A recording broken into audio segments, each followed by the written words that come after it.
मंडळी, पुण्यात निर्भय बनोच्या सभेसाठी आलेल्या ज्येष्ठ पत्रकार निखिल वागळे यांची गाडी भाजप कार्यकर्त्यांकडून फोडण्यात आली आहे। तसंच त्यांच्या गाडीवर शाईफेक सुद्धा करण्यात आली आणि निखिल वागळेंना प्रोटेक्शन देणाऱ्या काही महिला व पुरुषांवर सुद्धा भाजप कार्यकर्त्यांनी दगडफेक केल्याचा आरोप ठेवण्यात आलाय।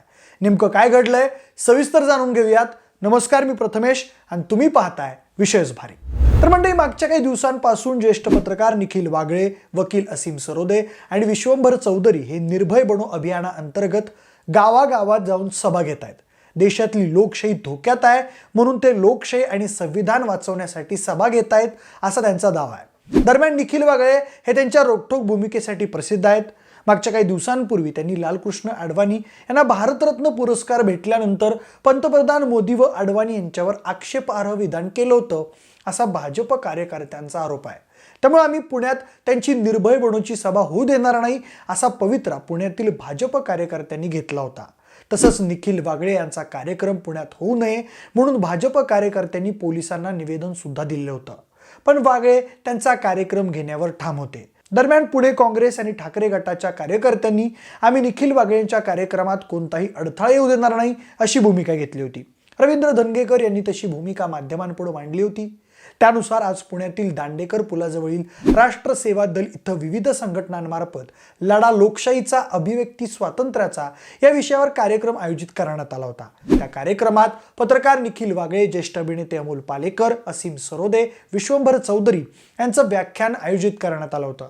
पण भाजपच्या कार्यकर्त्यांनी दिलेल्या निवेदनानंतर जर वागळे तिथं आले तर तिथं राडा होऊ शकतो अशी शक्यता वर्तवण्यात येत होती।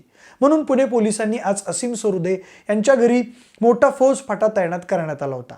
निखिल वागळे आणि असीम सरोदे यांनी सभे ठिकाणी जाऊ नये असं पोलिसांनी त्यांना सांगितलं, पण तरीही वागळे आणि असीम सरोदे सभेच्या ठिकाणी जाण्यावर ठाम राहिले।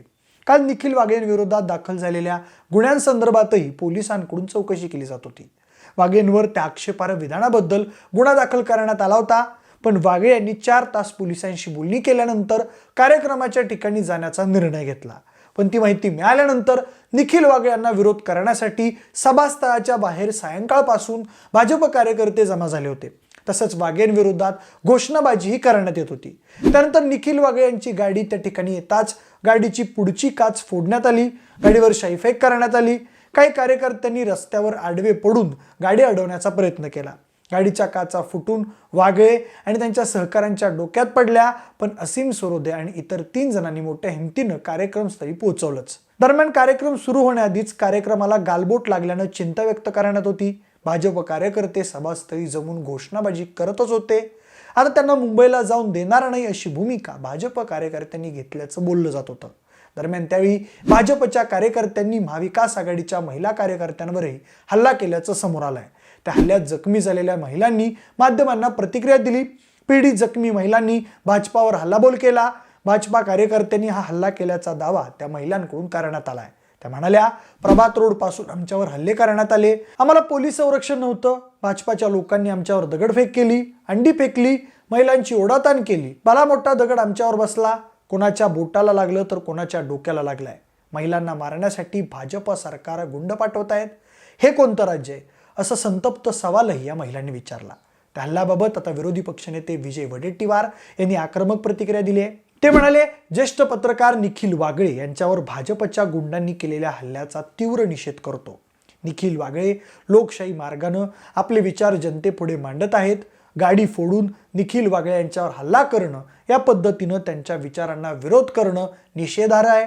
नियमांचे पालन करून कार्यक्रम करण्याचा अधिकार सगळ्यांना आहे, पण आज भाजपाने इतका काय धसका घेतलाय की आज थेट हल्लाच केला।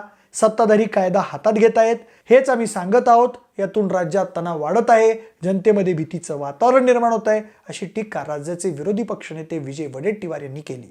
तर उपमुख्यमंत्री अजित पवार यांनी त्या प्रकरणी कारवाईचे आदेश दिले आहेत। अशा प्रकारे कोणताही प्रकार सहन करता येणार नाही असं अजित पवार म्हणालेत।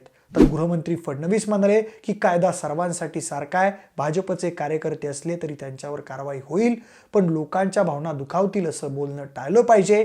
देशाच्या 2 मोठ्या नेत्यांवर बोलताना विचार करायला हवा असं मत फडणवीसांनी व्यक्त केलं।